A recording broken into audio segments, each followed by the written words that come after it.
Going live. Yes.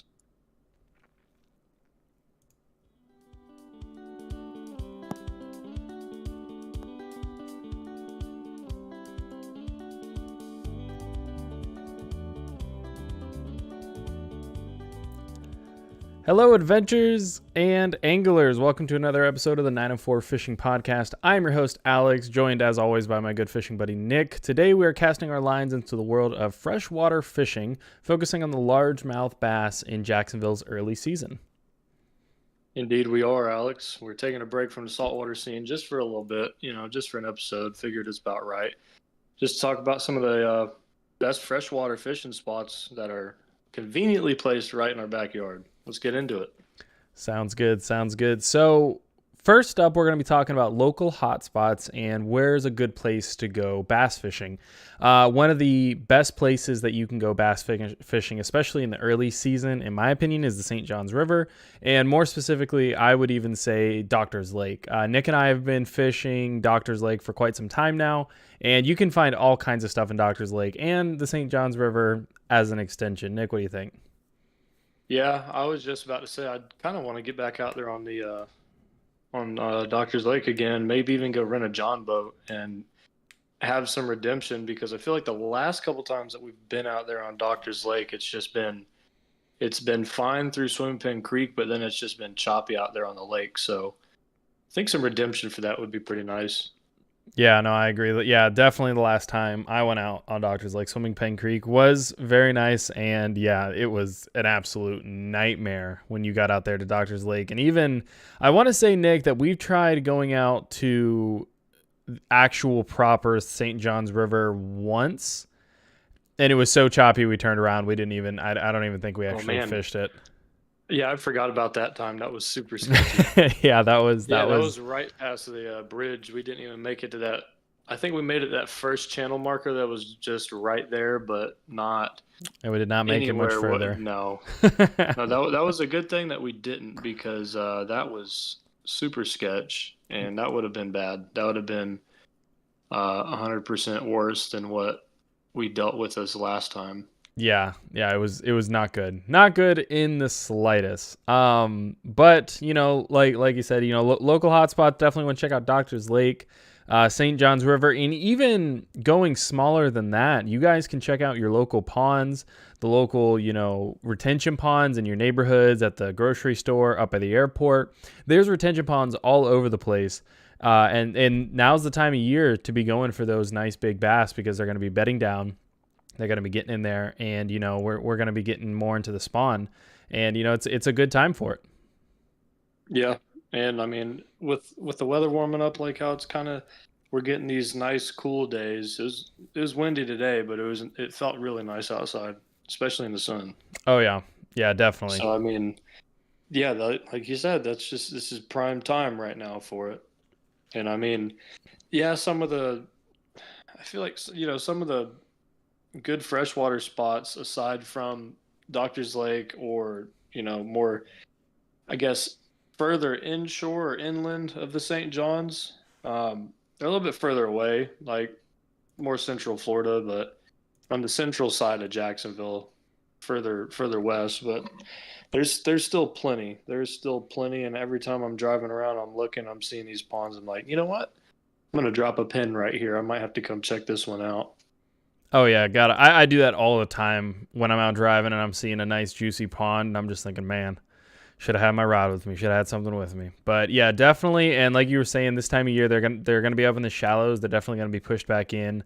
Um, yeah, it's a great time of year.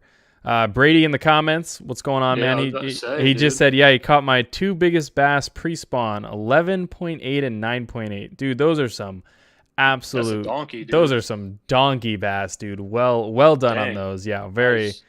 great catches. Good lord. Yeah, that beats my personal best. Even your small weight beats my personal best by almost 4 pounds. So well done there. Well done. And yeah, Yeah. it's the time of year for it. You guys get out there, get fishing, go check out some bass fishing.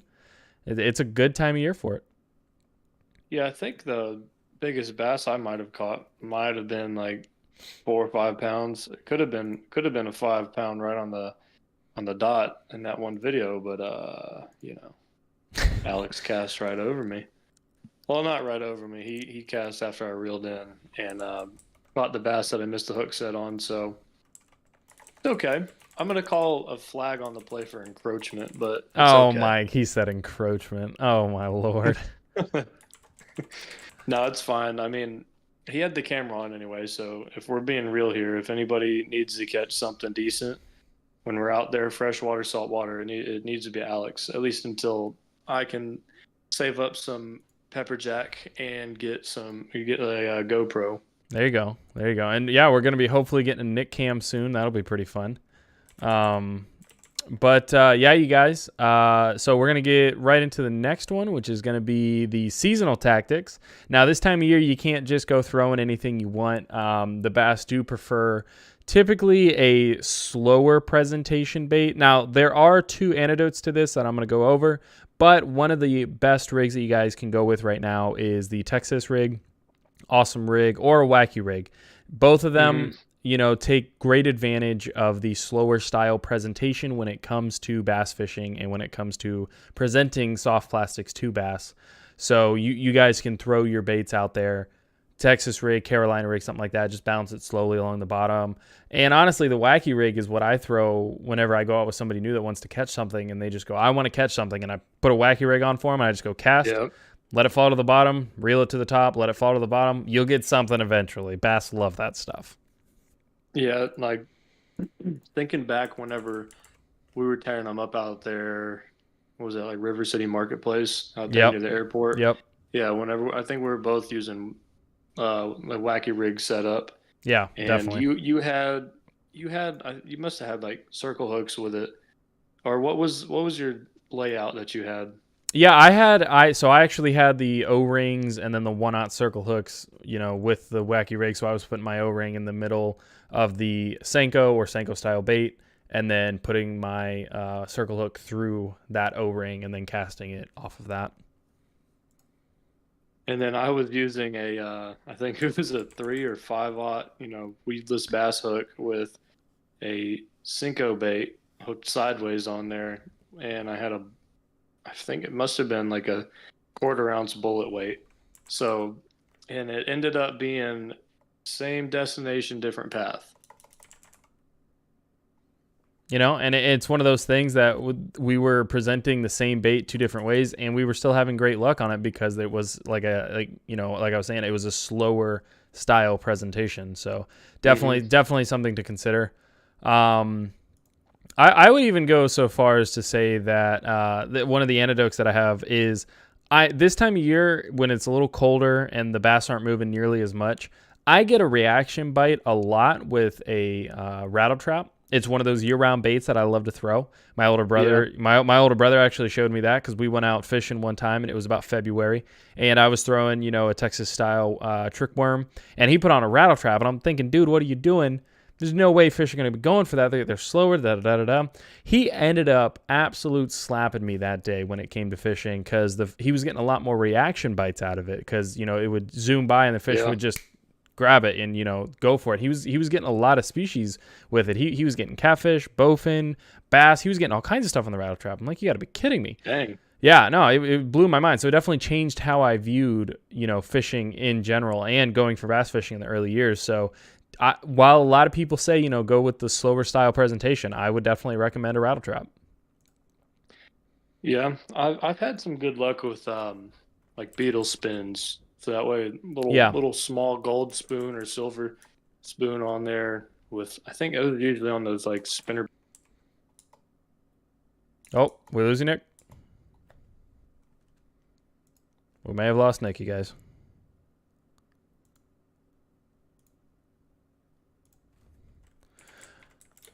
Yep, we lost Nick for the time being. No worries there. I'm sure he'll be back here shortly. I'll keep it going here. But yeah, like Nick was saying, beetle spins are awesome. Great to use, great to fish with, and definitely recommend spinner baits as well, willow baits, or even the, willow baits, and I can't think of the other one. There's two different style blades that go with spinner baits. Can't think of the other one. If anyone can remember in the comments, definitely let me know. It's willow blade and Can't think of the other one. But yeah, so we'll go right into the next one while Nick's figuring out his technical difficulties. Gear is definitely crucial for success, especially in the St. Johns River, even Doctor's Lake. I'd recommend not so much a light action rod, but more of a medium heavy action rod with a fast action tip so that you can see those bites and you can get the more, subtle bites. You can do more finesse style fishing.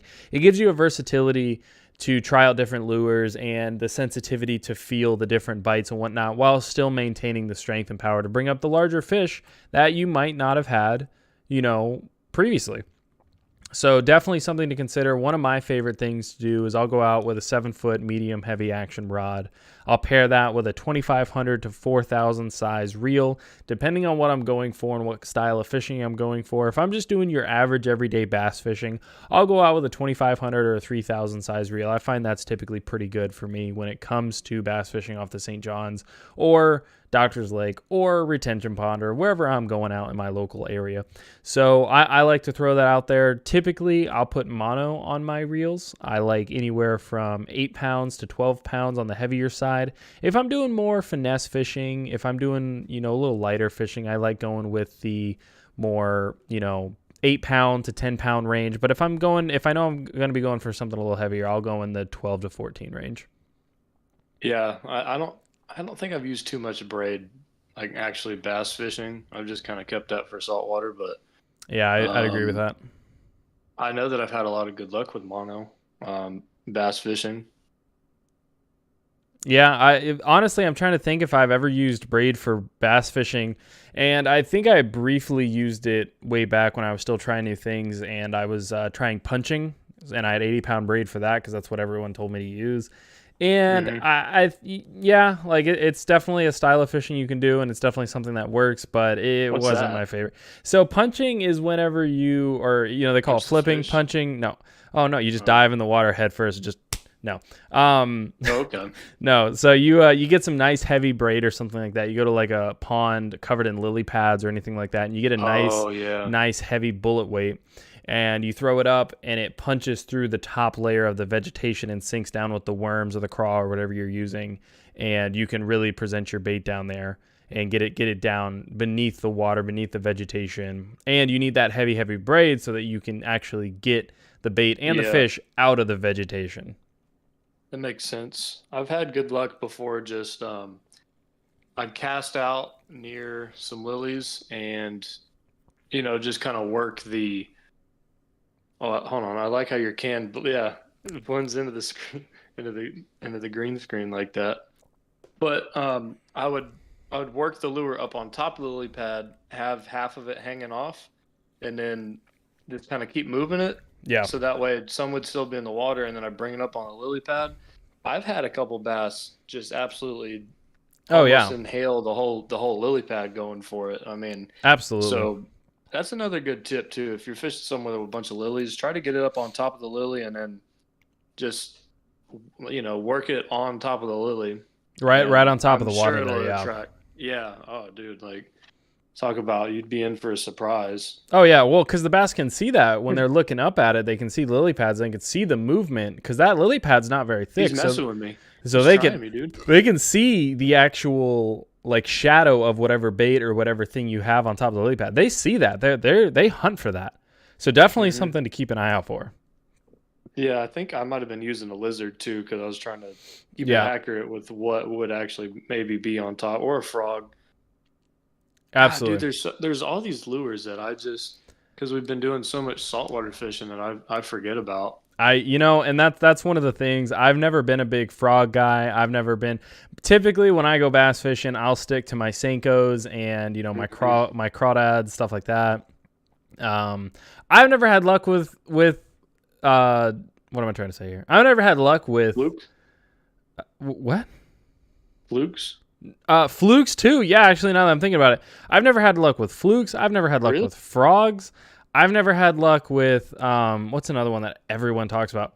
Oh, like the big long trick worms, like the 10-inch trick worms that people throw out and use all the time. I've never had luck with those giant trick worms that people use. I don't know how people use them. The ones that are about a foot long. Yeah, like the 10-inch trick worms and stuff. I've never Yeah. had luck with those. I don't get it. I don't think I have either. I mean, you probably just got to really finesse it and work it slow and kind of like bring it up. You know what? I bet you those work a lot better on a Texas rig setup. Oh, I'm sure. But But because I've had really good luck with like a shad colored definitely. fluke. There's See, a few ponds out there in Argyle that I used to, whenever I could just walk tear through somebody's 'em up. backyard. Yeah, oh yeah, and it'd be every time too. If the best colors that I saw were found out were like a dark green and silver or white. Yeah. Oh yeah, underbelly, definitely. Or like a just black and silver. Like a sexy shad kind of deal, kind of color. Yep. Oh yeah, all day long, 6 ways to Sunday. Couldn't agree more. It's funny. I've never had luck with flukes. Great luck with paddle tails. Amazing luck with paddle tails. Yeah. Nothing on a fluke. Nothing on not once. Not once. I like the curly tailed worms. Yeah. Okay. Those Like the grub decent. kind of deals, or like the I know what you're talking about. Yeah. Like the culprit style where it's like a 6-inch maybe, probably like a maybe 4-inch 5-inch bait or body, and then it's got a nice like 2-3-inch curly tail. Yeah. Okay. Specifically, some that I have out in the garage actually that have worked super well in ponds that I've fished. They're like that copper color that's like black and copper. I mean, it looks just like it's black and tea water, like Black Creek. Yeah. Oh yeah. I always have luck with the darker colors. And you know, a lot of people, I used to work at Dick's Sporting Goods, as you guys know, if you've listened to my previous episodes, it somehow gets brought up every episode. But one of the things that got bought all the time, and one of the things we sold out all the time, were the black trick worms, crawdads, swim baits, all kinds of stuff like that. Black, dark brown. I think there was one called like gasoline colored. That was kind of like a dark and, you know, greenish, yellowish kind of color. But yeah, the darker color swim baits, trick worms, stuff like that, always sold out first when I worked at Dick's. And people love that color. And apparently it works because we sold a ton of them. Side note, I hope I haven't been talking over you. The Discord audio keeps going out for some reason. No, yeah, I've my phone back up. I've been looking at that. You keep leaving. I don't know what's going on. We're figuring out, you guys. But no, whenever you like absent like that, I just kind of jump back in. So it's been working out actually. Hey, that works. Yeah, because I'm probably just throwing filler conversation in there. No, you're good. You're good. Hey, this is all filler, man. It's all filler. That's a good point. It's a podcast. It's a podcast. But you know, and it's one of those things that when it comes to different baits, everyone's got their own color. Everyone's got the color they swear, the style they swear catches the biggest fish and the best fish, and you're not fishing unless you're fishing this color and this style bait and this size with this hook and this weight and that. Come on, man. It's all about the presentation and what you do with it. Absolutely. I mean, obviously, if you're using something ridiculous, maybe. But then again, there's another YouTuber who, I forget what his name is. It's like Marlin something, but he's made homemade lures. He literally got a piece of balsa wood, and I think it was just like a rectangle, and he was catching bass in a pond on just a piece of wood. Yeah. Because it's about the presentation. That's what his whole video was about. Was, you know, it really just matters with presentation and what you do with it. And dang, that was a few years ago, but I'll have to send it to you because it was interesting. He had some good footage of some, like, you know, good woodworking. He has a good woodworking garage set up and all that. That's honestly that's something you and I need to do, Nick. We need to make our own, like a make your own lure challenge, and go out there and try to see who can get. I'd make a pop and cork. That'd be the easiest one to do, I think. I don't think it would, because you'd have to get the anyways, we can talk about that later. No worries. And speaking of baits, if you guys want to check out and get your own custom baits, if you haven't seen my last video where Nick and I went out on the Intercoastal, I got some custom color paddlefish or paddle swim baits from smokinbaits.com. They're linked down in the description below. Definitely go check them out. You guys can get your own custom baits sent directly to your front door for like $12. You can't beat that. You really can't. And Yeah, I mean, if y'all watch the video, you're definitely going to end up going to the website. I oh guarantee yeah, that. oh go I watch the did. video. It's my most recent one. And oh, you ordered some, Nick? Not yet. Oh, you're probably trying to figure out what colors you want, huh? I'm not going to copy yours, so I'm not going to do that. But I'm definitely eyeing them. I have it open on my browser, so Gotta love it. But yeah, definitely, guys, go check them out. Smokingbaits.com. Great company. It's a small sport support small business. They're out of South Carolina, American made. Definitely check them out. Kakalaki. South Carolina. Moving on. Go visit up there. It's been a while. Yeah, there's actually, I know a place up there that has a delicious duck club sandwich called the Tattooed Moose in Charleston. Highly recommend if you're ever passing through. It's genuinely, the sandwich is so good. I have gone to Charleston for this sandwich. What kind of sandwich is it? It's a duck club sandwich. So it's a What's on it? So it's duck, bacon, lettuce, and tomato. Interesting. I have not had duck yet. Or goose. Duck club duck. lettuce. Yeah. Anyways, maybe not bacon. I can't remember. And but no, it's just a duck sandwich, like a duck breast sandwich. And the fries, they fry their fries in duck fat, and they serve it with a garlic aioli that is absolutely phenomenal. Highly recommend. But man, that's pretty decent. Oh, dude, it's crispy. It's so good.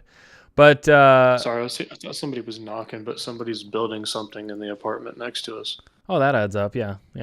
Lovely neighbors always banging on walls and doors and shit. But moving on, we're gonna go over to technique, which we've pretty much already covered on. But I talked about the flipping and pitching that we have, and this time of year, bass are typically waiting in those ambush points, in those underwater structure, stuff like that. If you guys have ever been to a Bass Pro or an aquarium or anything like that, and you guys have seen the bass that are waiting underwater in the artificial structure they have in those aquariums, that's just like how it is in real life. Always so cool.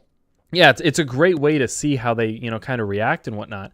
But that's just how it is in real life. So if you guys know there's underwater structure down there, chances are there's bass, there's crappie, there is catfish, there's something under the water sitting on that structure waiting to ambush either something that swims by and get a reaction bait, or something that falls down into the water that they can eat up. Yeah, because I'm trying to think, like, I've definitely caught stuff around structure, and where it was a bad cast going a little too close to the shore and bringing it from the grass into the water. Usually, gets a bite. Yep. Yeah. I've had that happen before, and I'm like, oh, all right. A good casting. Sorry. No, go ahead. Casting method too is what I've done is cast it out there, and then I'll close the bail, so then that way I can reel really quick, so that way right as it hits the water I can get a little skip backwards towards me. Yeah, and then I'll kind of create some. Yeah, create a little disturbance on the water. Definitely recommend. I've even gone so far as I've cast it over a branch hanging above the water, like a worm or a trick worm or something, and I've just dipped it in the water over and over, and I've had a fish come out from undercover and just right off the top there. I mean, it's crazy the kind of fishing that you can achieve in these early months and these early years, especially when it comes to the bass. But definitely you want to check out underwater structure. You want to push back up into the creeks. You want to check out, in anything where you think it looks like an aquarium, where like, oh, I've seen that in an aquarium before, and I've seen bass stacked up on underwater structure in an aquarium. That's exactly how they act in the wild. Definitely go check them out and, fish that structure, fish docks, fish underwater trees. Don't be afraid to lose some lures and some tackle, but definitely check them out. Yeah, I mean, and the good thing about like bass fishing, if you lose, let's just say if you're using like a weedless setup or something, you're not out a whole lot of money if you lose the lure. And exactly. You just retie on nice and easy. It's cheaper than jig heads, but now if you lose a good popping cork, that's hurt. You'll do some risky maneuvers to go get it back. And I had, what were we? Oh, Nick, remember when we took our longboards out to Fleming Island and we were going around fishing like topwater and stuff? And there was a water moccasin. Yeah, I do remember that. What I was using, I'm trying to remember what kind of lure I had in that video because it worked out amazing. Was it the one that you hit the slide with and put the hit marker on? The OG hit marker? I think so, actually. I think that was it. It Here was we go. something that was heavy enough. It was okay. Here we go. Yeah, I think I got it pulled up here. So it was a spook style lure, but which typically you walk the dog with and stuff like that. But this one is called a Oh yeah. chug in spook popper. So it looks like a spook, like the long tube style spook fishing, but it's got a cupped mouth on the front, so I can walk the dog with it, or I can kind of pop it a little. It's one of those things. Nick, I'll send you a link here. You can take a look at what I'm talking about. But it's one of those styles that worked out really well for me for a while there, and I actually think that's what I stole Nick's bass with when we were fishing off Doctor's Lake. I'm pretty sure I was throwing that and ended up getting a nice topwater bite off it. Might have been because I'm pretty sure I was throwing topwater over there. Oh, definitely. Dang, dude, I want to go. I want to go rent a John boat really bad because honestly, dude, Up next on 904 Fishing. I mean, dude, honestly, it'd be a good switch up, Oh yeah, absolutely. especially following this podcast since we're talking about freshwater fishing. And I mean, Couldn't agree more. that way on a John boat, we don't have to, bring too much gear or nothing, but Oh yeah, we could one definitely, tackle bag between us, a couple trays of tackle, probably one or two rods, and I'd probably 17 bring camera two. bags. Jeez, yeah. No. Yeah, 'cause Probably. I need redemption, man. Like I've been out in a John boat over there, I think 3 times, and um, pretty sure every time it was just too choppy on the lake. And that's, yeah, you got to watch it, honestly. It'll get you. Yeah, It'll I get mean, you. we just kind of have to worry about boats, but if we're hugging the shoreline, we should be okay. Yeah, And I reckon. there's all that grass all through there, and then it goes. So if putting in at Whitey's coming out from Swimpin Creek in that left, there's a pretty decent cove over there, and who knows? I mean, we could be going for bass and end up somehow catching a red or something that would be Honestly, back in there. this time of year, it would not surprise me, especially with Doctor's Lake. I've seen all kind of juvenile tarpon spawn in Doctor's Lake. I've seen redfish in Doctor's Lake. I've seen There's speckled sea striper trout. too. There's striper. I've personally never caught a striper, and that's on my I bucket haven't list. either. That's on my bucket list for this year. So we should definitely maybe go try that and see what we can get. Yeah, I've heard that they stack up right there by the Doctor's Lake Bridge. Yep, Or, I've heard that. I mean, dude, and I don't think I've ever caught crappie either. You never caught a Caught crappie? bream. I don't think so. Oh, I can put you on some crappie. I know some Oh, crappie yeah. holes, which I know I'm going to get comments down below asking where the crappie are. And again, as I say every episode of this podcast, if you guys have any questions or want to know anything, definitely ask me down in the comments below. We respond to every single comment. Hello, If you Squinch. if you don't want it to be public, you're more than welcome to email me, 904fishingflorida@gmail.com, and I answer every email and every comment that I get. Yeah, and I'm trying to do my best about coming in there and responding to during the podcast. Now I've been having the video actually pulled up so I can actively see the comments. So Gotta love it. Gotta love it. that's Well, right, Squinch. we're gonna we're wrapping it up here shortly in a little bit. My last segment that I got is gonna be conservation and ecology. So definitely, and I don't know too many people that keep largemouth bass. Honestly, Yeah, you probably shouldn't eat the largemouth bass here, especially with the water quality and all the pesticides in the water and the fertilizer. Yeah. It's not a good idea. It really ain't. yeah. That's the only thing too. It's like I guess that's probably why we've been doing so much saltwater fishing is because we know that it's safe. Safer. And Yeah, then, yeah. yeah. There's a little less mercury in them, but yeah, like you said, all the pesticides. I mean, unfortunately, and Especially in that Doctor's hurts Lake. me so much that it just runs right into the river and right into the lake, all the runoff and drainage. Like, it's truly a shame because Yeah. we only get one water system that happens, and you just go and dump all the stuff that you don't want and that you don't want to be around just gets dumped right into the water. So Yeah, But and you know, all for that good lawn. But your lawn looks great, right? yeah, I'm like, It's I've never been ridiculous. big on pesticides. I mean, if there's Nah, some weeds in the grass, I mean, just go pull them. You'll be all right. biodiversity here, Yeah, or go pull them if they're bothering yeah. If that they're much. I they're mean, bonding, go pull them. You'll be all right.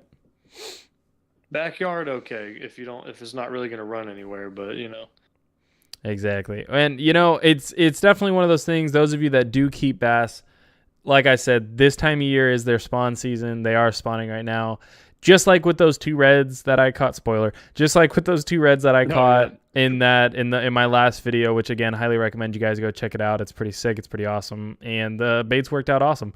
But I ended up catching 2 very, very upper slot reds. In fact, max slot and 1 over.